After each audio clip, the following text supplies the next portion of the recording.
Welcome to Pod Save America. I'm Jon Favreau. I'm Jon Lovett. I'm Tommy Vietor, all doing different inflections. Interesting. Yeah, On today's show, President Biden reboots his midterm agenda and message in order to fend off a red wave in November. Communism? Let's be careful when we talk about red waves. Okay. Democratic strategist Addisu Demissie joins to talk about a DNC proposal to potentially dethrone Iowa and change the presidential nominating process. And we try to break up some of the tough news with a few fun mailbag questions about Pete Davidson, Elon Musk, and Tom Brady. In that order. How about that? How about that for a lineup? President Biden's biggest challenge right now is dealing with Vladimir Putin's invasion of Ukraine, but he's also trying to fend off a bunch of wannabe autocrats here at home. He just spoke about the war and the midterms at the House Democratic retreat in Philadelphia, which led to a pair of big picture stories in the Washington Post and the New York Times about a new message and a new confidence among Democrats. How about that, guys? Won't last. Yeah, okay. Well, the Post story says, quote, Biden's record on Ukraine has offered what Democrats hope is a chance to resurrect the pitch he made to voters as a candidate, that he represents an antidote to the chaos of the Trump administration and is capable of restoring the United States leadership on the world stage. And the Times says, quote, Biden's advisors acknowledge that the crisis in Ukraine presents a chance for a reset, perhaps the president's best opportunity to restore his standing before November. On the other hand, the economic fallout from sanctions against Russia and now lockdowns in China because of Omicron finally hitting that country could lead to supply chain issues and double-digit inflation that last at least through the rest of the year. Here's Joe Biden laying out the stakes in his speech to Democrats last week.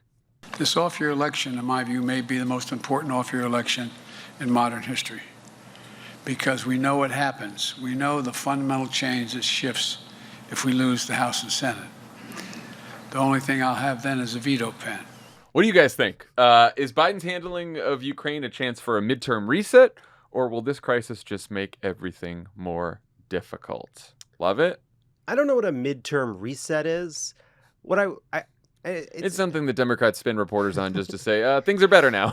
Well, it's interesting. It's like, look, now that there are tanks rolling through Eastern Europe, it really makes a case for the Biden leader. Like, I actually think what I think is true is Biden's handling of the crisis in Ukraine, the rallying of allies, the leadership and the gravitas, the sense that he and his team have his arms around this highlights what I think has been a little bit lost in the last year or so, which is this is a president that came to office in a period of incredible crisis and peril, years of chaos and incompetence under Trump, a pandemic, a country that was reeling. And I think it puts him back in that place as a person who was chosen because he understood how to lead in a moment of peril. Yeah, I do go to bed every night thinking, thank God Joe Biden is president right now and not Donald Trump, as we're dealing with a madman with nuclear weapons. We have one over there. We don't need one here as well. Tommy, what do you think? I mean, I think you both are painting an accurate picture and one that is sort of understood by an informed voter.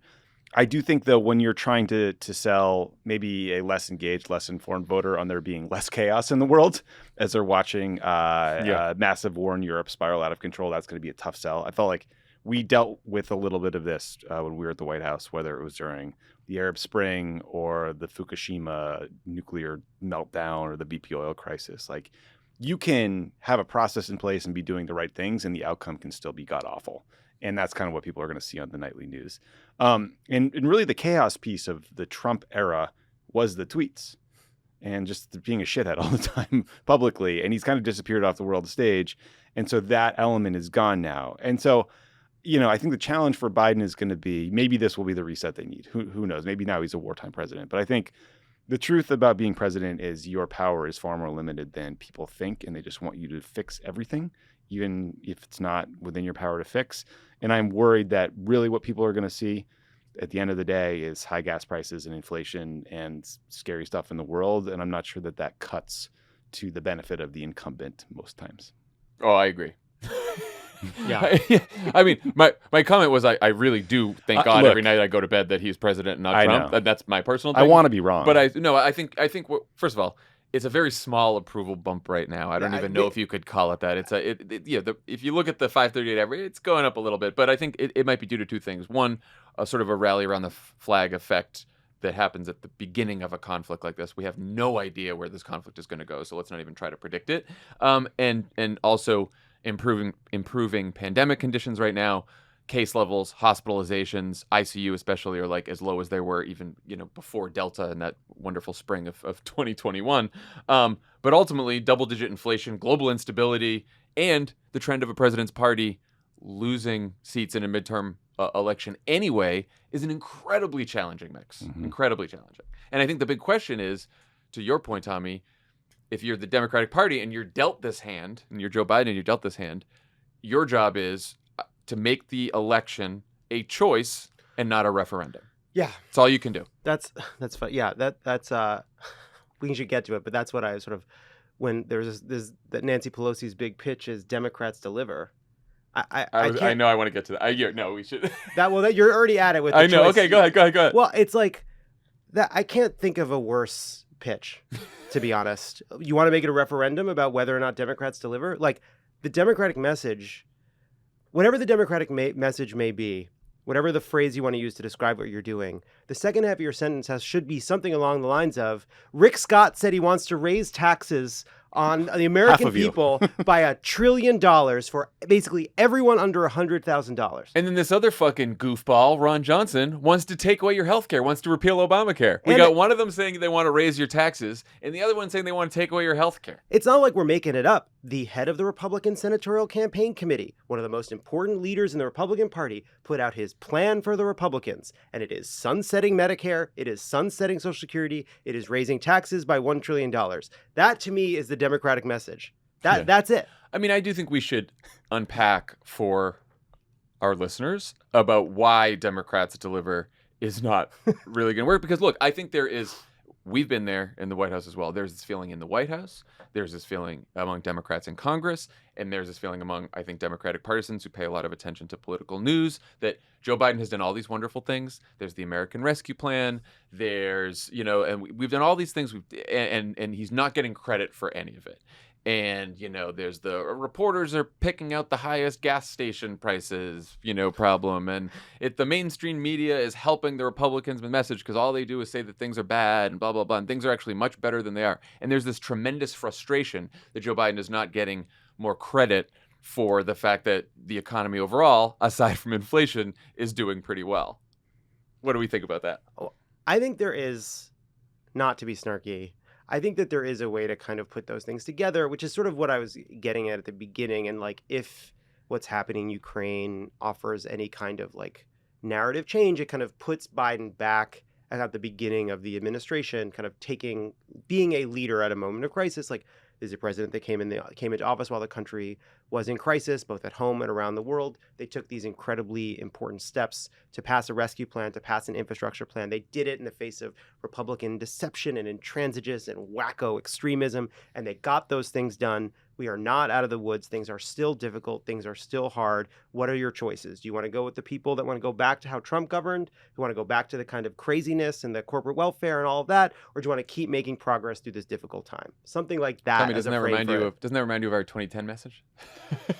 I don't think I remember back that far anymore. The Democrats deliver is so funny. It's like, we have such a tarnished brand, and we're like, let's make it 50% of the slogan. Yeah. Well, Democrats deliver high gas prices. And just so you know, we're not. Enron delivers. Just so you know, we're not like freelancing here and being snarky about it. The Times pointed out that Pelosi and the House Democrats go to President Biden and are like, oh, we really want Democrats to be the message. And unbeknownst to them, Biden and his advisors had tested the message as one of many messages that they tested. And Democrats Deliver was literally at the bottom of the list. It was the least popular message that they tested. Tell a story about what you've done, but also what you want to do and who is standing in the way. But I don't think a lot of voters are going to be like, look, yeah, this war is scary. Inflation's terrible. But I got that stimmy 2 years ago, so I'm feeling good about these guys. Like, it's, well, what have you done for me lately? It's a very, Janet Jackson electorate here. I mean, the other thing that Democrats can control, aside from their message, hopefully, is the policies they enact. The Times reports that Democrats, quote, are considering a handful of executive orders that would please their base on matters including the cancellation of some student loan debt, and are determined to enact legislation lowering the cost of prescription drugs. What do you guys think? Is that enough? What else should Democrats be doing or at least pushing for? So did you know that this show also goes out on Thursdays? And there's this guy, Dan, who's really smart. Oh, what does Dan have to say? He interviewed this person, Elizabeth Warren, this like genius senator from Massachusetts, and she made a case for student loan debt that I thought was so compelling that 40% of people who are paying off student loans didn't actually get a college degree, so they're paying off their college debt with a high school level salary, which is clearly unfair. Also, that it would do more to close the racial wealth gap than almost any other policy you could put forward. So I think absolutely, it's a no-brainer. Especially, I've always assumed that Biden was waiting on student debt relief to get Build Back Better done because he figured Joe Manchin would freak out about the cost of it, and now, that's not an issue. Well, it seems like from what from what Ron Klain said to us on that Thursday pod that you mentioned, that Thursday Pod Save America, that got mentioned this morning on NPR. Did by it really? The way. Oh, wow, yeah. look at that. Yeah, that interview got legs. Legs. And I think some people on Twitter were confused about this too, just from the Ron's answer to this. The extension of the pause on student loan debt repayment goes until May. I think then when it's done, when this pause is done, that's when it seems like they will make a decision on executive action debt relief. Like no one's paying right now anyway. Right. And it sounded like from Ron's tone that either they're leaning towards doing it or that Ron wants them to do it. I couldn't quite tell, but from the tone I got that's what they're going to. Yes, I mean, it's sort of. I said this. It's like they're a little bit at this point now, kind of standing over the country with a wax candle, kind of like gonna drop a little wax on the. This is more of a love it or leave it joke. Is this? Are we? They were like, it's like walk us season through it. 1, episode 1 of Billions. Yeah, it's a little bit like. okay. You know what I mean? A little bit like it's a little S&M vibe now. You know what I mean? Are you gonna cancel the debt or not? Well, look, I think. Sometimes I think Democrats have a policy discussion over here. I'm just going to keep going. Come back See from that one. I'm in a weird place today. They have a policy discussion over here, and then they have like where's our slogan, our bumper sticker over here. And I actually think when they come up with the policy that they're pushing forward, they should think about it in terms of a message, right? As well as in terms of the policies they pursue. So you lower the cost of, it's all about costs, right? Biden did this in the State of the Union, I think, quite well. It's all about lowering costs for people. It's lowering the cost of healthcare, both prescription drugs and healthcare premiums, which they would do with some of the healthcare subsidies that were in, the bill which shall not be named. It's called the Democrats Deliver Bill. Yeah, it's called the Democrats Deliver Bill. Education, student debt, and then energy, both gas rebates, which some Democrats have been talking about, and long-term clean energy transition. I think Biden in the State of the Union said that his clean energy investments would reduce the average family energy bill by $500, right? And then you say the real popular part, and we're paying for it all by getting rid of huge tax cuts for the 1%, big corporations, and oil companies. Yeah. And you say that over and over. Healthcare, education, energy, taxing the rich, oil companies. You just do it over and over and over again. And then you actually push for it. And some stuff you can do executive action, and some stuff it seems like Joe Manchin is amenable to. I know this was like controversial at the time, but I wonder if you could get a $12 federal minimum wage floor from this Congress. Didn't they all just feel like 15 was too high when we made a run at it then? I wonder if you could lower that down and still say, okay, we delivered on 12. You'd have to get 10 Republicans on that, but I thought we could do it through reconciliation. I think you need. Okay. I think you need the Republicans. I do think that like it's a brainstorm. We're just spitballing here. We're in desperate times. People. Thank you. No, I think you're right that is a very important message in terms of your proactive agenda. The other the counterpoint is the extremity of the Republican Party, and luckily they're helping us out there.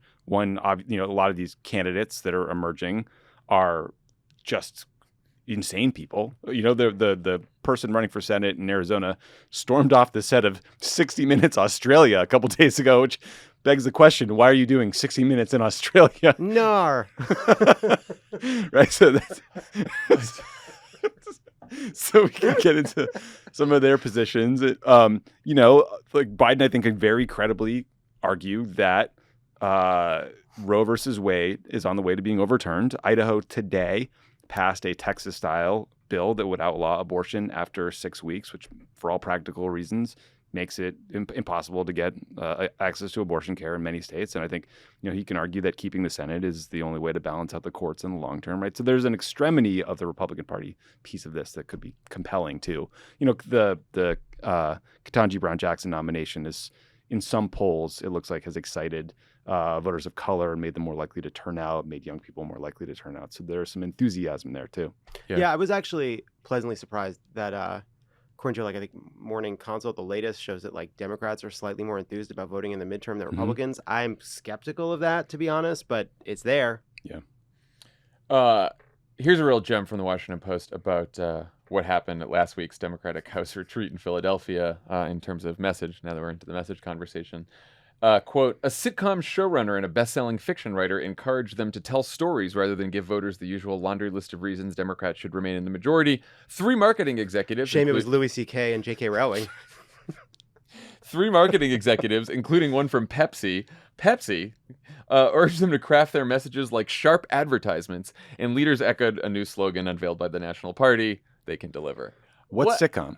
I don't know. It's just, I mean... Was it Lovett? No. Was it me? What do you... Was it me? Okay. Now, that advice, should you tell stories instead of a laundry list? Yeah, of course. Did they good advice. Did they need a sitcom showrunner and I wanna know who. a best-selling fiction writer? Probably It not. depends on the sitcom. Friends? Yeah. If you know who, Bring 'em in. get me the information. If you're hearing this and you're in Los Angeles and you know what showrunner went to the retreat, tell me. Everybody loves Raymond. Not But again, Democrats. I do think telling a story is important. Love it. I think you laid out one story that works. I also just think it's constantly a choice. Like they want to raise your taxes to take away your health care.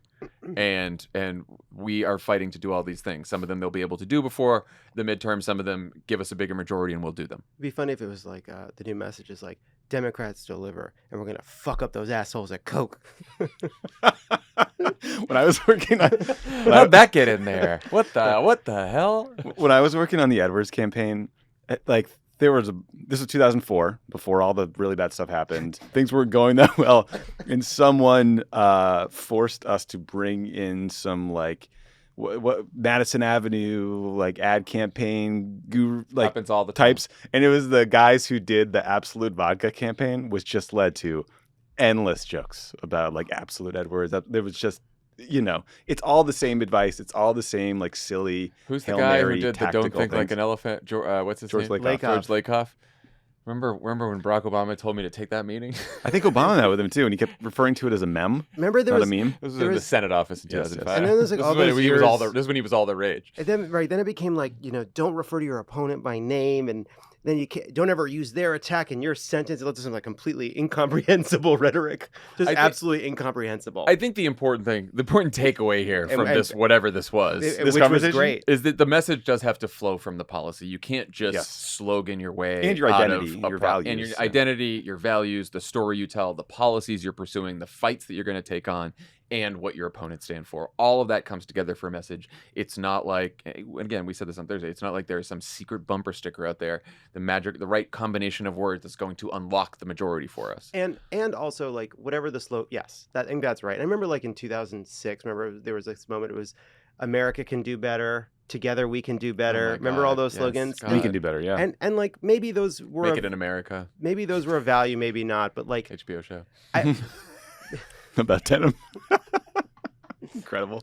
Win the Future. That was one that we used. The Yeah, that was future, hard. yeah. We had some bad ones. But I do think that like I think sometimes you can get wrapped around the axle, and like what I do think that like people do respect the fact that this country has been through a really hard time, and I think starting from that is like a really like start with those emotions. I always think so like Democrats deliver is so anodyne. It starts from such a kind Deliver of what? yeah like this is a It's we- basically like, we're pissed. We've been working hard and we've done a good Right. job. Why won't you believe Give us us? credit. That's what that message is. like yeah. start from where people are. Like the country has been through a trauma. We talk about it all the time, but like it's Yeah. easy to lose that. It may not always appear in the polls. It may be hard to suss out, but like don't lose the forest for the trees. Like this is a country that has been through a very, very hard time and is shaken and a little bit confused and anxious and angry. And like you have to meet people there. And a lot of people feel forgotten and not seen by their government. They do. And it's not that they don't, it's not that they buy all the bullshit that the Republicans are selling, but they feel like, I want to see more progress. And I at least want to know, if I can't see progress, that the people that I elected are fighting like hell to make that progress. Yeah. And they're fighting for me, and they're not fighting for the assholes who are running oil companies and super rich and all the other. That's what they're looking for. And that's hard when you're controlling all branches of government and you can't get everything done, right? And you end up having to explain course. Kirsten Sinema, Joe Manchin for 2 years like we've been doing. Question, I think this happened when I was out for a while. Remember when Frank Luntz wanted a media company to send him to Ukraine to do focus groups? There was I did see that. He like tweeted that he's like send me, I'll do a focus group. Like, how do you feel about Vladimir Putin invading your country? What do you think you're going to get out of that focus group? Anything? How did Crooked whiff on that one? We didn't want to? That's next next season in the wilderness. Okay. Oh man, Yeah, I will say that one good I didn't piece. know about that. It was Yeah, it was a confusing. tweet. It was an interesting tweet. One good piece of news here is, and Sean Patrick Maloney, who's the chair of the DCCC, was saying this in some of the pieces about the retreat, that we've gotten good news on the maps on the redistricting, and that now there's not, after all the worries we had about gerrymandering, and obviously gerrymandering still bad, but basically Democrats Not decided when we do it, though. if you're going to do it, we're going to do it in the states that we control.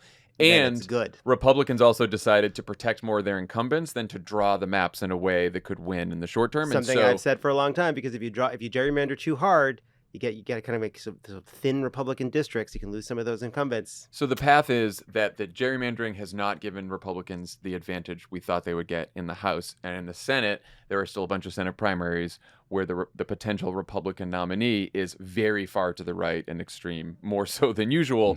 And so you might have some extremist Republican Senate candidates that aren't their strongest. You have a House map that's more fair than we thought it would be. So, the playing field could be a little more even, but again, double-digit inflation. Yes. Not and ideal. it's tough. Yeah, the good and bad news is, if we lose, it'll be fair and square. But it does argue for just remembering that one other piece of what our message is going to be about the Republicans is, don't forget, a lot of these wackos think the vaccine was a conspiracy to have Bill Gates chip you like a dog. Like that's sort of just getting that in there a little bit too. Yeah, that's interesting. It's out there. that take from them. Anyway, Is that Mehmet Oz who we're referring to? I saw a video of him, I think, drunk at a high school wrestling tournament. I don't know what his campaign's a journey. His campaign is a journey. That primary is wild. The Ohio primary. Yeah. I mean, it's again, we all dislike J.D. Vance. You don't have to convince me, but losing to Josh Mandel, it's tough. Josh Mandel's a tough nominee. one of the worst human beings. on the planet. Yeah, maybe it'll be neither of them. That's what the poll's looking like. Yep. Okay, when we come back, Tommy and I will talk with former Cory Booker campaign manager Addisu Demissie about the potential change to the Democratic nomination calendar. Are we going to air what we just did or just start over? I feel like that might be the note after. The presenting sponsor of this episode of Pod Save America is Simply Safe Home Security. Talking about how getting to a consensus on anything in this country is, let's say, a bit challenging. Just a tough sentence, guys. So when people all agree on something, it must be pretty good. And Simply Safe has done it. Their sentences aren't perfect, but their home security system nearly is. Everyone agrees they're the best home security on the market. Popular Science and PC Magazine both ranked Simply Safe the best home security of 2021. And U.S. News and World Report named it best home security of, get ready, 2020, 2021, 2022. What? Wow. Undefeated in the 20s. Yeah. A lot of bests. Love it. Yep. Give us a personal endorsement. I have a Simply Safe system. I set it up myself. It works really well. I actually genuinely, even if they weren't an advertiser, I actually really recommend it because I can't believe how seamless it was to use and how reliable it is. It's never given me a problem. It's like one of the best things I've had in my house. I'm just a huge fan. You can customize the perfect system for your home in just a few minutes at simplysafe.com/crooked. Go today and claim a free indoor security camera plus 20% off with interactive monitoring. Go to simplysafe.com/crooked. Pod Save America is brought to you by Blue Land. Did you know that an estimated 5 billion plastic hand soap and cleaning bottles are thrown away each year? Oh, we just got this. Hannah loves this. Emily, it's such a good idea. I should say I love it even more than Emily because I am the clean You are the freak in our clean one, house. yes. I walk around with a bottle of spray for the counters, like most of the time when I'm at home. And Blue Land is my favorite product that we've ever used. Wow. But they also have like detergent for laundry. They have hand soap. They got like for the windows washing thing. The key is like it just sort of comes in these little tablets. So you're not buying some big plastic thing for absolutely no reason. And all the bottles they give you that you reuse look beautiful. They're like simple. They're really nice looking. I don't even know what to say. I think we hit it all. But anyway. Well, you know what also I like, John? The hand soap one. Yes. It does the foaming, so you're not Love like whenever I foaming. use regular dish soap to wash my hand, we're absurdly excited about this. Is embarrassing for both of us. But the ones that really like foam, you use a lot less of the soap, but your hands are still clean. I love cleanliness. Remember the part of the pandemic where everyone wasn't leaving their house but washing their hands for like 7 minutes at a time? and like wiping down their fucking groceries. God, like that was going to sucks. help. I never fell for that. Good for you. Good for you. Glad. I felt Good for you. pressured. Good for you. Anyway, Blue Land is really great. From their best-selling Clean Essentials kit to their hand soap duo and plastic-free laundry and dishwasher tablets, Blue Land has something for every inch of your home. And backed by very popular demand is Blue Land's toilet tablet cleaner. Use that too. Get it before it sells out again. Blue Land's stunning high-quality Forever bottles start at just $10 when you buy a kit and are meant to be reused forever with money-saving refill tablets that start at just $2. Try Blue Land today. You'll love it, and the planet will thank you. Sure will. Right now, you can get 20% off your first order when you go to blueland.com/crooked. That's 20% off your first order of any Blue Land products at blueland.com/crooked. Blueland.com/crooked. This episode is brought to you by Cariuma, the sneaker brand reimagining classics with you and the planet in mind. When life gets hectic, it feels good to return to what you know, a walk in the fresh air, a phone call with an old friend, your grandma's favorite recipe, things like that. The same goes for the shoes you put on every morning. It's good to keep the classics on hand. And with 15,000 five-star reviewers, tens of thousands of waitlisters, Cariuma's Aka is a new generation take on your classic low-top sneaker. Warmer weather is on the horizon, and this shoe is the go-to. Lightweight yet durable, Aka is made ethically and sustainably from natural materials like organic cotton, recycled plastic, and natural rubber. They're even hand-stitched for lasting quality. The biggest difference between these sneakers and your old sneakers, Aka is actually comfortable with custom-designed cork and memory foam insoles to ensure a perfect fit. Cariuma has all your favorite colors and neutrals, from floral prints to spring pastels, even a bright green, to remind you that they plant 2 trees in the Brazilian rainforest for every pair of sneakers sold. For our Pod Save America longtimers, who know what's good with Cariuma, woof, we should mention their latest addition to the lineup called Salvis. Oh, well, this is new to me. A lot of people love a classic white leather sneaker. Oof, talking my language. So if you're looking for something that's a little easier on the planet, Salvis is worth checking out. Cariuma ships all their sneakers free and fast in the USA and offers worldwide shipping and 60-day free returns. And for a limited time, Pod Save America listeners can get an exclusive 15% off your pair of Cariuma sneakers. Go to cariuma.com/crooked to get 15% off. That's cariuma.com/crooked for 15% off, only for a limited time. Pod Save America is brought to you by Truebill. How many CEOs have gotten rich from a free trial that you forgot to cancel? Bezos. Disgusting.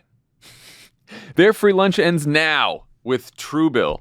Wow, Truebill is really they're like the Bernie Sanders, Elizabeth Warren of advertisers here, huh? Take, yeah. Truebill's the new app that helps you identify and stop paying for subscriptions you don't need, want, or simply forgot about. On average, people save up to $720 per year with Truebill. Because companies make subscriptions hard to cancel, Truebill makes it incredibly simple. Just link your accounts and Truebill will cancel your unwanted subscriptions in one tap. And your Truebill concierge is there when you need them to cancel unwanted subscription, so you don't have to. You've all been through this. You're getting your email one day, you're like, oh, you've been charged another $12.99 for Boingo Wireless. Oh, that thing. And I'm like, what? Yep. I did it on a plane because I just wanted to connect, and now I'm stuck with this subscription, or there's a lot of subscriptions. You know what I want is Truebill Premium, where they cancel the CEO. Yeah, online. you cancel people. That's Play a little extra for that. Vengeance. Truebill has over 2 million users and helped them save over $100 million. Whoa. Don't fall for subscription scams. Start canceling today at Truebill.com/crooked. Go right now. Truebill.com/crooked. It could save you thousands a year. Truebill.com/crooked. Last week, there was a heated discussion during the Democratic National Committee's winter meeting about a leaked proposal to change the presidential nomination process by potentially adding a 5th state to the early nominating window, favoring primaries over caucuses, and requiring states to reapply for their early state status, which could end up removing Iowa and or New Hampshire from the top spots. Joining us to talk about this is the former campaign manager for Cory Booker's presidential campaign, the current executive director of More Than a Vote, and someone who got his start in politics as an Iowa field organizer for John Kerry's 2004 campaign, our pal, Addisu Demissie. What's up, man? Very nice introduction. I'm good. How are you guys doing?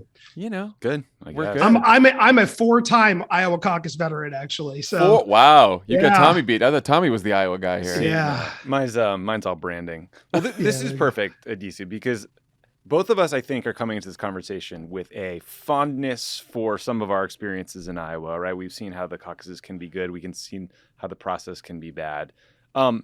Some of this conversation we're having about like a bunch of DNC members in a smoke-filled room making decisions about a 5th state versus 4, it could probably sound a little esoteric for people. Like, how does this matter? You ran Cory Booker's 2020 presidential campaign. You've run a whole bunch of campaigns, but that was your recent presidential experience. How did the schedule of how the primary and caucus process was structured impact the way you planned and executed that race? I mean, really, it's everything. It's the rules. It's like a basketball court is so many feet wide, a football field is 100 yards long. Like, this is the rules of the game. It dictates the every decision you make. And so, for us, and I think for most candidates who aren't universally known, the early states are where the playing field potentially, at least in theory, gets leveled a little bit, right? Mm-hmm.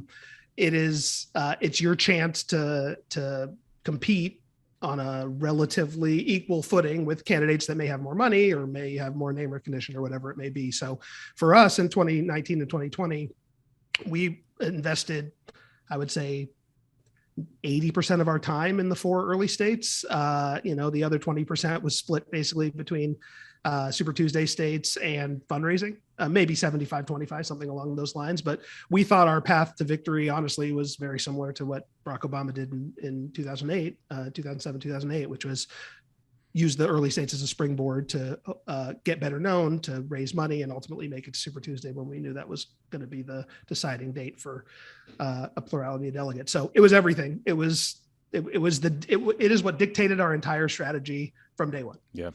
And what do you think is the drawback to having this particular schedule of states, these early states, particularly Iowa and New Hampshire, going first? I hesitate because, like Tommy said, I have love for the early states in general. And I think what Iowa caucus goers, New Hampshire primary voters have going for them is that they're professional voters, like in a way that is, they respect the process. And I'm not suggesting that the other 48 states don't, but from years, decades of experience, like they take the responsibility very seriously.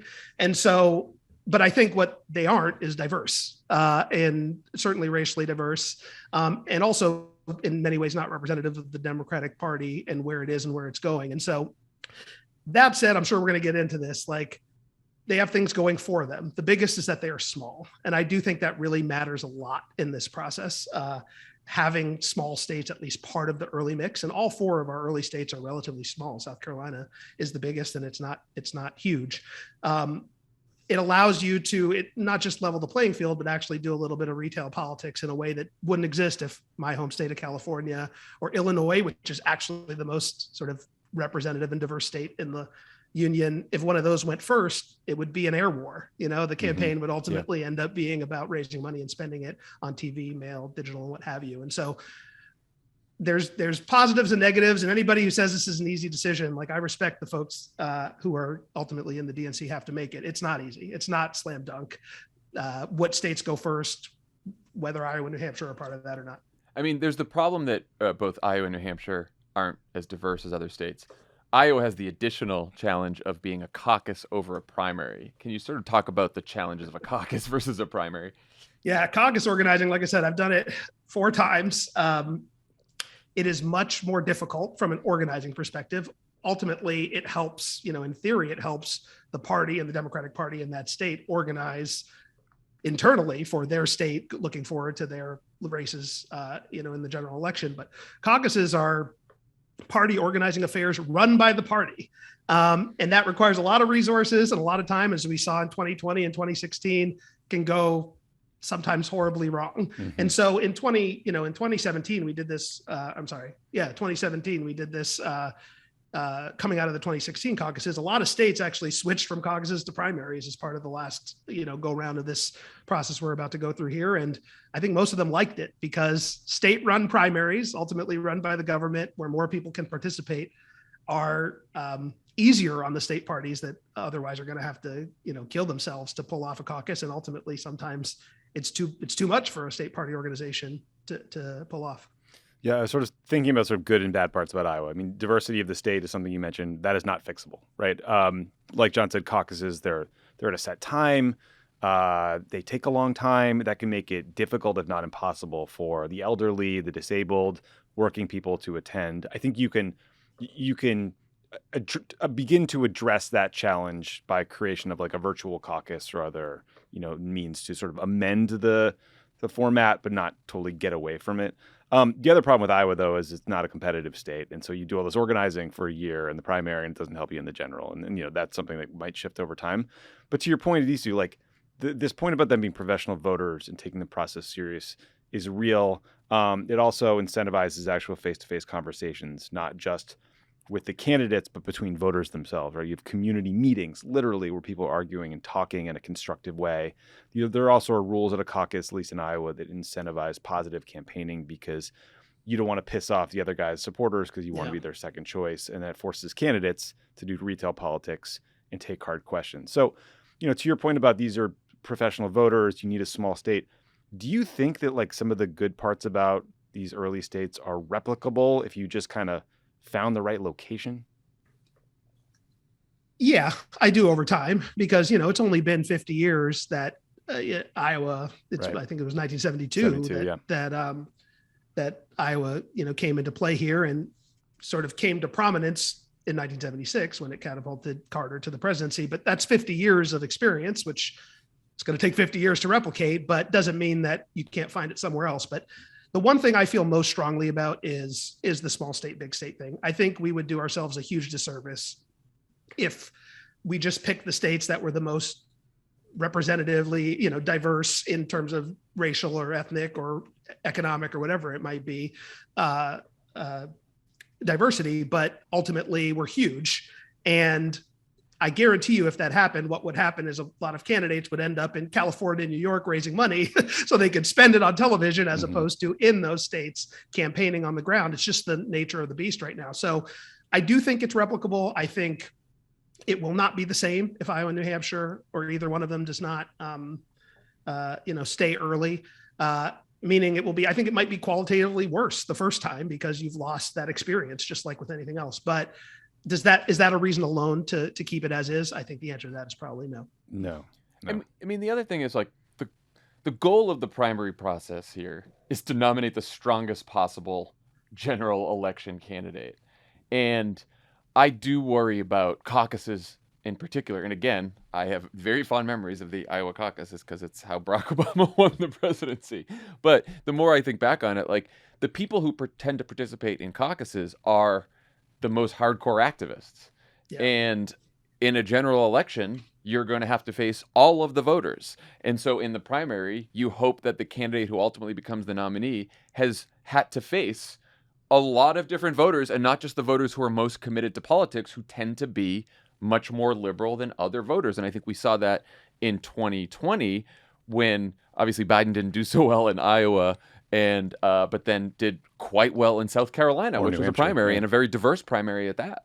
Addisu, do you see how he's erasing his 2004 John Kerry experience there? I just want to make sure you caught that as well, because it's kind of hurtful. I was for JK before Iowa, which were buttons that we had after for the I remember staff. I remember it well. Yeah. Yeah, you're a two-time Iowa caucus winner. You should be beating your chest about that. I'm a two-time, yeah, exactly. No, I think you're right. I think though that the one thing that I think has changed even since we were there in 2003 now, you know, not even 2 decades ago, is politics is more nationalized now. Yeah. And it is I think in theory you're correct, but in practice, your Iowa caucus goer or your South Carolina primary voter or your Super Tuesday primary voter are probably getting some of their political information from the same sources, which was not true in 2003, right? Mm-hmm. It's you know, it's Pod Save America. No, I'm not trying to kiss your ass, but true. It's like how many pods? It's Rachel Maddow. Yeah. It's the New York Times. Like, you know, if you obviously that's not true of every, you know, primary voter across the country, what have you, but primaries are it's something I think I got wrong in 2019 in running Booker's race is that I was running a strategy, I think much more tailored to a 2004, 2008 media environment. But now if your caucus goer or primary voter or whatever in New Hampshire is ultimately kind of similar in a lot of ways to your primary voter in other places, then it matters less. The retail matters less, and actually the state matters less. And so I'm toying with this. I haven't, you know, come to a conclusion about this myself, but it is not the same as it was, certainly not in 1972. And I would say even in 2008 when Barack Obama was president. And that means that we should, you know, at least be looking at everything and putting it all on the table as the DNC does every 4 years. And the reason you're saying that is because of the unfortunate collapse of local media, right? That like people like, someone in Manchester, New Hampshire isn't going to the union leader for their news about what happened on the campaign trail that way. Thank God. That day. Yeah, really, exactly. Yeah, they're watching Ari Melber or Rachel Maddow. Ari Melber, also a John Kerry field organizer. I know, sat next to me in Wow. our field Look how office. far everyone's come. Wow, you got some stories, I bet. Well, I sure did. I remember hearing that from you. I remember hearing that from a bunch of like the field organizers I'd meet and like go to Iowa, because I went like 5 or 6 times. Do you think that shift was a Trump thing and like everyone being like an electability, like Nate Silver downloading 538 poll average, like just a little ball of anxiety about losing again? Or is this sort of like a John media environment thing? I think it's a media thing. I think it is, again, especially among Democratic primary voters. I think it's Twitter. I think it's Facebook. I think it is that the way that we consume information now, and political information in particular, is we have self-segregated in some ways into bubbles, and particularly folks who are primary voters. Republican primary voters are the same, right? If you're Steve Bannon's podcast or whatever crazy lunatic shit they're listening to this week, like, is probably where you're competing to get on that if you're in the Republican primary more than you're trying to compete for the union leader. Yeah. And similarly on the Democratic side, I think we have segregated ourselves into media bubbles. I think it's bad for politics. I think it's also something that, if I'm sitting at the DNC, I'm not sure. The question you have to ask is, do I want to play into that, or do I want to push against the tide? Right. Are things going to go further down this way, or are we actually going to, the pendulum going to swing back? I don't know the answer to that, but I think it's an important analysis point here, which is that retail politics and the nationalization of is not the same, and the nationalization of politics is a real phenomenon that has accelerated in the last decade. So Kevin Sheekey, who ran Mike Bloomberg's campaign, floated an idea that the closest state in the last general election becomes the first primary in the next presidential election, and then so on. So the first 5 would be Georgia, Arizona, Wisconsin, Pennsylvania, North Carolina. What do you think about that? I mean, no, I don't think. I mean, I'm like, it's a cute idea. It's a cute idea. But no, I don't think that. Not? I mean, I think some of that is living in the past, right? Like, yeah. Would you have said that Arizona was going to be the closest, or was Georgia or Michigan actually the closest state when all is said and done? It's so funny because Pfeiffer was the one who brought this up to me, and I said Michigan too, and then I went and looked, and by the end, even there was all Wisconsin. That. Well, it might have been Wisconsin. Wisconsin was in this list. Yeah, but Michigan ended up being like 3 points, and North Carolina was only a point. Even though it was just Trump thinking he won Michigan. Dude, on November 7th when they called it, I think I was like drunk for a week. So Me too. I don't know. But I think it's a little bit of living in the past. I mean, look, things change very quickly. This is also a reason, I think, counterpoint to your Iowa point, Tommy, which is like, who knows where Iowa's going to be a decade, 12 years from now, right? If someone had said this is where Arizona is going to be a decade ago, you would have maybe chuckled at them, or Georgia was going to be a blue state, or Virginia, back before Barack Obama. Like, things change pretty quickly. And so I think we have to have diversity of every kind in the early states. I think it needs to be geographic. I think it needs to be racial. I think it needs to be rural urban, which is not a small thing. Democrats are losing in rural areas. And if we force our candidates early to compete for rural votes, I think that'll help them in the general election. Regional, right? Which we do a good job of right now. But this is why it's a puzzle that's like not as easy as like just a formula, or just as easy as picking, the states that are most racially or otherwise diverse. Yeah, it's not easy. And look, one of the biggest challenges to previous efforts at reform is political inertia. As you know very well, like you're Cory Booker, you're Barack Obama, you go into Iowa, you try to get the endorsement from the such and such muckety muck. The first thing you're committing to is, keeping Iowa, New Hampshire's primacy in the process, right? You end up feeling like you owe them, or at least, candidates or elected officials in these states tell you owe them. Do you think that Biden, because he did so poorly in Iowa and New Hampshire, could be uniquely positioned to actually make these changes because he doesn't really owe those states anything? Yes, but I don't think that. I mean, ultimately, this is a decision that's going to be made by DNC members, 450 people who have who are elected by their states to, it's not unlike Congress. They have and sure, they'll listen to the president of the United States, but like, they're going to listen to their home state interests first, right? And if one of their states has somebody who might run for president in 2028, like that's going to come into play probably more than what, the White House says, et cetera. So the answer to your question is yeah, but there are so many provincial interests at play, I think, with this, that it's going to be, this is a DNC decision. And it's important for people to know and to remember out there, this is literally why the DNC exists. Like, everybody talks about the big bad DNC and controls the message and the policy. And no, the DNC exists to create the rules for nominating president and vice president of the United States. Article 1, Section 1 of the charter. So this is why people get elected to the DNC, is to do this. They're going to take it seriously and take their power seriously, I think, too. To do that and rig the primary. And to turn off two-factor authentication on Reno.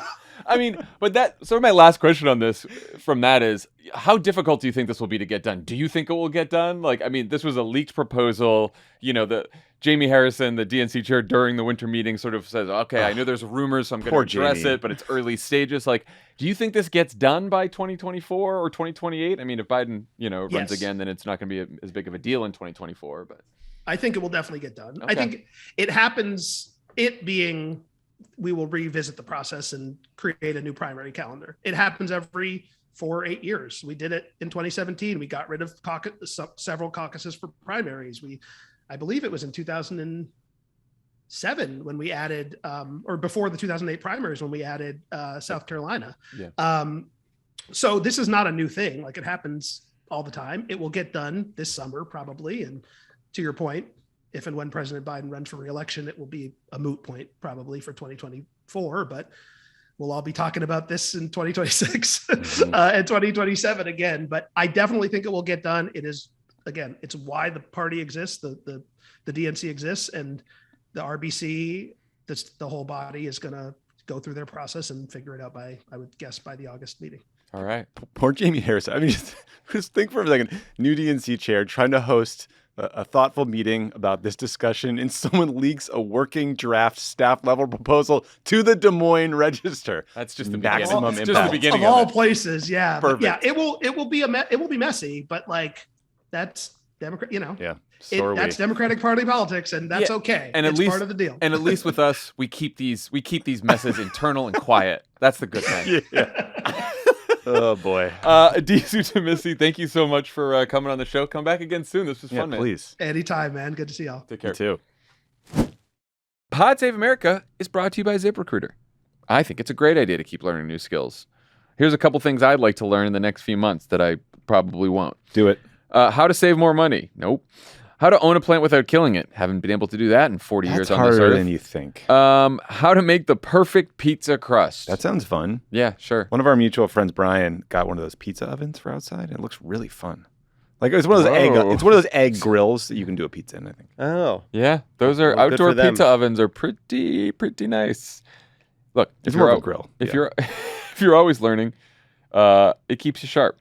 Like ZipRecruiter. Their AI is always learning, and it's watching you too. So if you're hiring, their AI gets better and faster at finding the right candidates for all of your roles. And right now you can try it for free at ZipRecruiter.com/crooked. ZipRecruiter uses its powerful technology to find and match the right candidates up with your job. Then it proactively presents these candidates to you. You can easily review these recommended candidates and invite your top choices to apply for your job, which encourages them to apply faster. No wonder ZipRecruiter is the #1 rated hiring site in the U.S. based on G2 ratings. And now you can try ZipRecruiter for free at this exclusive web address, ZipRecruiter.com/crooked. That's ZipRecruiter.com/CROOKED. ZipRecruiter is the smartest way to hire. Pod Save America is brought to you by Beam Organics. Did you know that poor sleep can cause weight gain, mood issues, poor mental health, and lower productivity? Oh Do my we God. ever? Is that what my issue is? That's your issue. I have all those things. I took some Beam 2 nights ago. I took some Beam last night, and I just woke up 5 minutes ago. It's noon. Wow. Good for you. Just before that first ad. Congrats. Look, 10 years younger. Sleeping less than 6 to 7 hours per night is linked to reduced white blood cell count. Also, that's not good. That protects your body against illness. So here's the thing. Beam Dream is the world's most innovative functional wellness brand with unique products for everything from sleep to recovery. Today, our listeners get Beam's biggest discount available for their sleep product, Dream Powder, their best-selling healthy hot cocoa. So here's the great thing. You get to sleep better and drink a cup of hot cocoa before bed. Fantastic. It's a win-win. 98% of people surveyed fall asleep faster when taking Beam Dream, and 99% of people experience better sleep quality. Just mix some Beam Dream into hot water or milk, stir, and enjoy 30 minutes before bedtime. It's great. So it has no THC. It has CBD and some other things like melatonin. It's just a great way of like a part of a routine to just, you have this and then you just sleep really, really well. I'm a huge fan of CBD before bed. They ask in the parenthetical, how did you function the next day? That's never been an issue. I never feel groggy or anything from Beam. Mm-hmm. Find out why Forbes and New York Times are all talking about Beam and why it's trusted by the world's top athletes like Danica Patrick and Baker Mayfield. Love it. Famous hoopster. Yeah, okay. For what team? What state is he playing? We went over this, Love it, last time. Doesn't stay. Didn't stick at all, huh? Even the sport didn't stay, did it? Athletes. No, I think it's football. Okay. I think it's Yeah, football. it is football. Here's the thing. Things I will never, ever retain on purpose. I will never know anything about wine, and I will never know anything about sports. Because Midwest. I'm saving the part of my brain for something else. Plays in the Midwest. You might tell me it's gone. It doesn't matter. I cannot retain it. Cleveland Browns. Fantastic. Quarterback. Great. Sort of like a, Don't love like it? a B minus. Get your money back guaranteed. For a limited time, get up to 35% off when you go to beamorganics.com/crooked and use code crooked at checkout. That's Beam's biggest discount available at beamorganics.com/crooked and use code crooked for up to 35% off. What's a Merlot? What's icing? I'll never know. Pod Save America is sponsored by BetterHelp Online Therapy. Relationships take work. A lot of us will drop anything to go help someone we care about. We'll go out of our way to treat other people well, but how often do we give ourselves the same treatment? The answer is not often enough. Hey, John, how's your week been? It's been a little hectic, John. A little hectic. Mm-hmm. And still feeling a little stressed out. One thing we talked about last week is how sometimes you really struggle with confrontation. You kind of let things fester. Oh, yeah. Don't do that. Anyway, I'm just going to keep going. And keep reading this out. Do you want to talk a little bit about why you think you're doing that? You're right. You're playing a type. He's playing a type. You're right. You're right for sure. I'm wrong, but I just want to go and just talk about something else. This month, BetterHelp I'm Online. Go brood over here. This month, BetterHelp. Can't believe you did that during the ad. BetterHelp I'm Online going to be passive Therapy aggressive about something unrelated in 2 weeks. wants to remind you to take care move. of your most. Yeah, I was going to say, get our personalities right. Wants to remind you to take care of your most important relationship, the one you have with yourself. Whether it's hitting the gym, making time for your haircut, or even trying therapy, you are your greatest asset. So invest the time and effort into yourself as you do for other people. BetterHelp is online therapy that offers video, phone, and even live chat sessions with your therapist, so you don't have to see anyone on camera if you don't want to. It's much more affordable than in-person therapy, and you can be matched with the therapist in under 48 hours. Give it a try and see why over 2 million people have used BetterHelp online therapy. This podcast is sponsored by BetterHelp and Pod Save America. Listeners get 10% off their first month at betterhelp.com/PSA. That's BetterHelp.com/PSA. All right, before we go, we put a call out on social media for a few fun questions to break up some of the heavier news we've been covering lately, and boy, did you deliver. At Van Weezer just replied with a picture of Pete Davidson and a moon superimposed on the head of what appears to be Ariana Grande's body. Two of many questions that come to mind here. One, what do you guys think of the news that Davidson is among 6 passengers who will be on the next launch of Jeff Bezos' space travel venture Blue Origin? And 2, in case that wasn't enough, what do you think about the alleged leaked text between Davidson and Kanye West, in which he tells the rapper to grow the fuck up after Kanye's public feud with him over Kim Kardashian?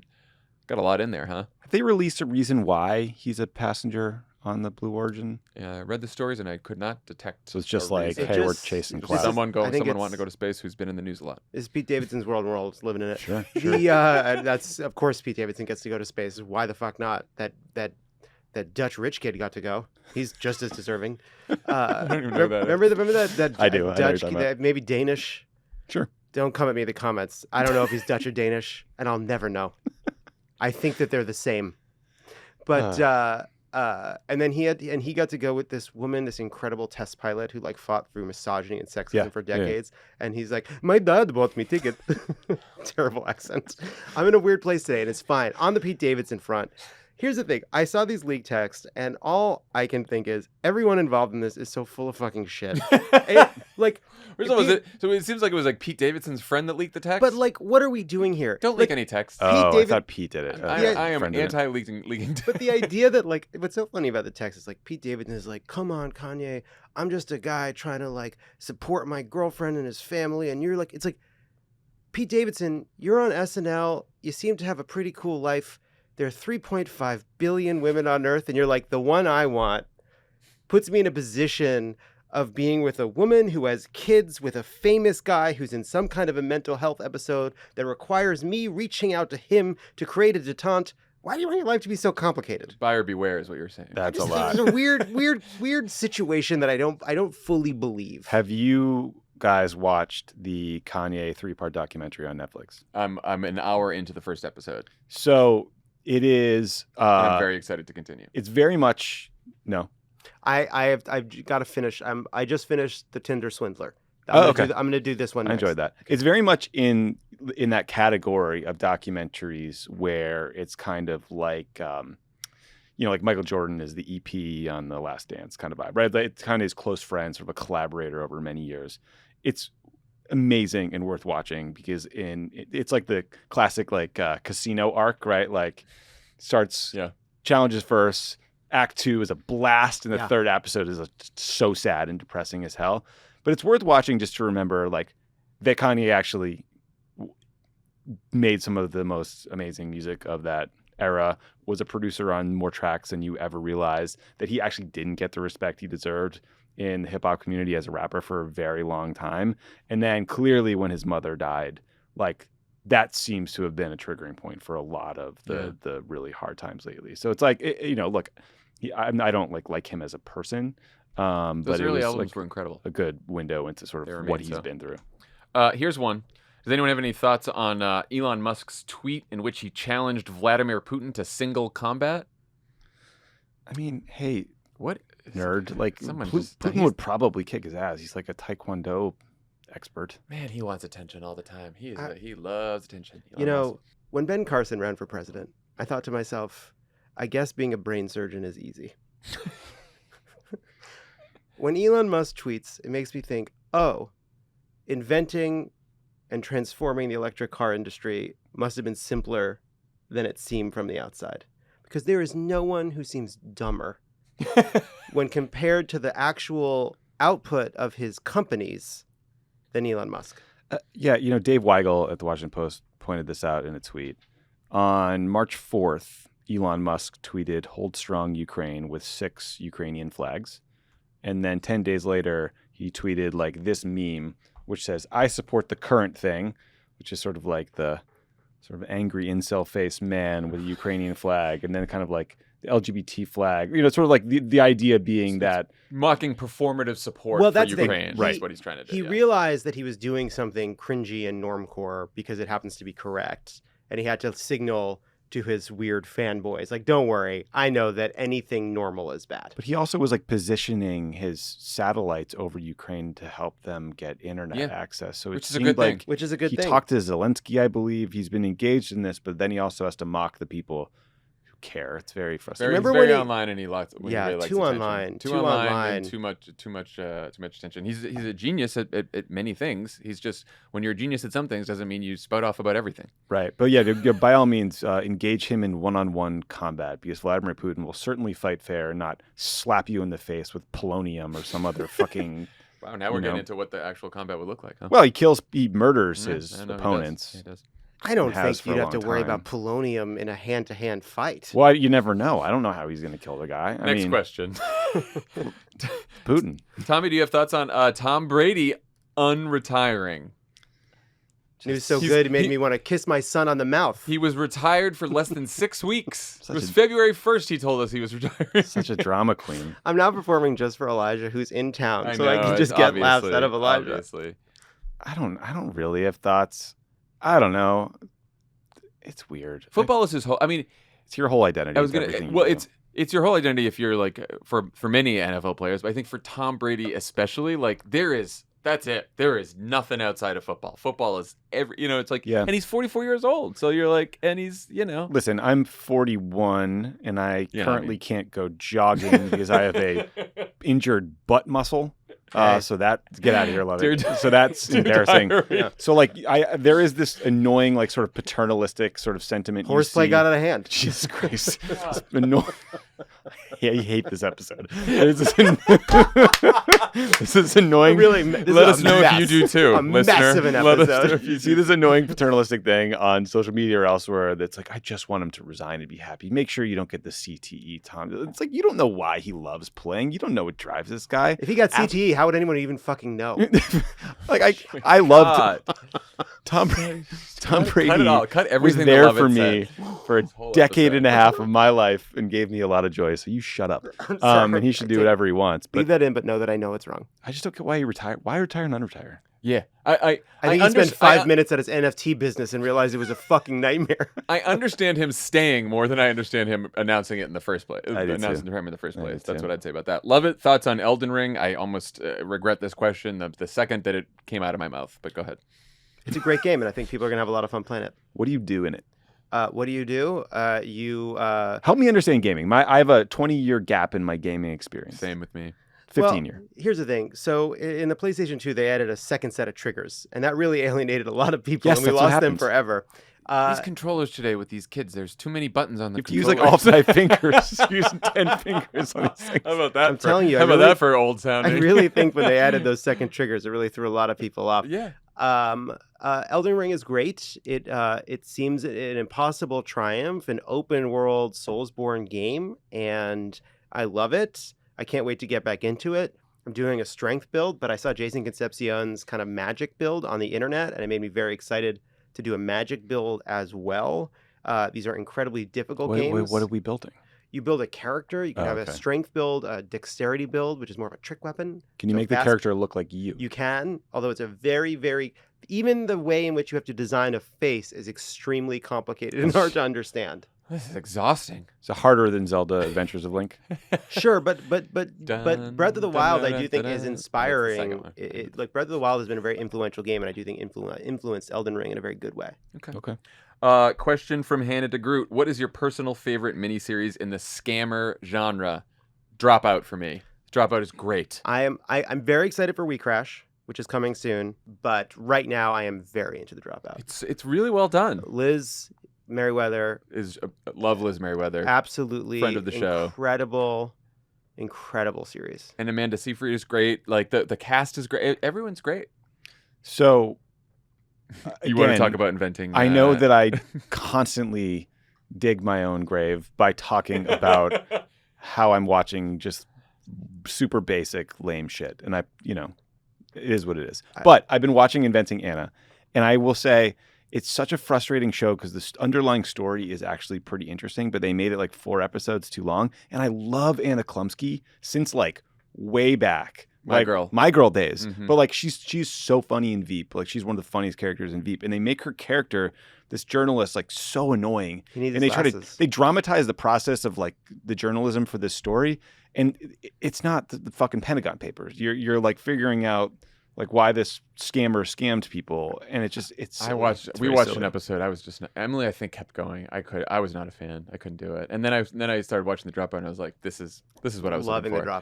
Dropout. You, Loving the Dropout. you mentioned Veep because someone asked like, have we been watching funnier shows? Because obviously these are some dark times. I rewatched. Emily started it from season 1. I jumped in at season 6, and I rewatched season 6 and 7 of Veep. I think it's the greatest comedy of all time on television. I really do. You told me that, so I started watching season 6, and some of the funniest, hardest jokes ever delivered are from that show. I was in tears laughing at that again. I will always remember we were on a bus between 2 cities. I don't remember what the cities were during a tour, but both of you Yeah. had edibles, and then you were laughing through Veep I've never like 2 old men. Like there was something so old about it. Like when you see old men really laughing at their programs, you guys were inconsolable. It was unreal. Like, Remember, we were on a bus. Happy, right? you had a great time. It was so funny. It was so It funny. was not before. It was at the end. It was at the end of the night. We were going back to the hotel. We weren't. We weren't like. Yeah, it was 5 o'clock somewhere. But It was fine. So funny. What other good scammer shows are there? Is that like a? Oh well, there's the Tinder swindler. I mean, I Tinder know that's swindler. not like a. Here's the thing. I get it. I'd fall for the Tinder swindler. I'd be in. He had the Rolls Royce. He went on the date. You went on the jet. Next thing you know, his bodyguard's getting beat up. Mm-hmm. Yeah. What do you need? It seemed real. There's a point in the conversation in all these types of narratives, Inventing Anna, all of them, where the person says to you, I can't get international transfers to work, or my that's credit flag. card got hacked. Red Can flag. you loan me $16,000? Red At which point you say, no. That's right. Yeah, you have to say no. All right. Well, that's all the time we have for today. It was a Trenchant fantastic political analysis. trenchant political analysis. That's what you come here for. At least Addisu offered us some. Yeah, he was smart. Some Thank God for that guy. Anyway, we'll talk to you on Thursday. There were good with nuggets, Dan. even in the parts that were just us. No, the Thursday episode of this show And is also, actually really good. and also, if you add this plus Thursday, real good stuff. Huh? This plus Thursday divided by 2? Now that's a podcast. Dan says enough smart stuff for 5 of us. Yeah. Well, usually I just listen to Dan and then add a couple jokes. We are very excited to announce Stuck with Damon Young, a Spotify original podcast from Gimlet and Crooked Media. This is a show where award-winning author Damon Young explores the uncomfortable, hideous, and hilarious absurdity of being black in America. He's joined by some of the brightest minds and bold voices of the black community, including Nicole Hannah-Jones, Sam Irby, Jason Reynolds, and more. The trailer is live right now, and the first episode drops on March 22nd. Listen to Stuck with Damon Young for free, only on Spotify. So exciting. Damon is so smart and so funny. I read his book several years ago, and it's brutally honest and hilarious and great, and the show is going to be incredible. So excited for the show. Great show. Great show. Also, check out the latest episode of America Dissected. This week, Dr. Abdul El Sayed talks to Dr. Adil Rishi, lead author of a position paper from the American Academy of Sleep Medicine. Get ready, love it. About daylight savings time. Yeah. As well as the long-term health consequences that can come with it. I'll just say this. I interviewed this doctor about this very topic, and while it is true that he came on Love It or Leave It after what I believe was like a 20-hour shift in the hospital, I still gave it to him pretty hard. And honestly, I don't know. I think he's right. What are you, fucking Joe Rogan? Yeah, I am. I'm sorry. I'm Joe Rogan who took keeps. You gave it to him pretty hard. It was an interview about sleeping. Yeah, it was. And he was exhausted. And an hour on your clock, you know? Yeah. Here's the thing. I'll tell you. Here's the thing. There is a very good argument against the time switch. His case for why it should be standard time versus daylight saving time is spurious at best because it depends on what state you're in. All I'm saying is it's more nuanced than these than Big Pharma would have you believe. He gives it to his guests hard and gives it to us straight, huh? That's what we're getting here. Look, Dear Diary. Oh, by the way, I like the extra hour I of hate daylight this right show. now. I'm just gonna Pete turn it off. Pete Quick, Davidson. turn it off. Pete Davidson. We're not at Pete Davidson Pete yet. Davidson. Elon We have a whole Musk, show to get to. Tom Brady. Wait, no. I'm playing a new game. It's called Fuck, Kill, Kill.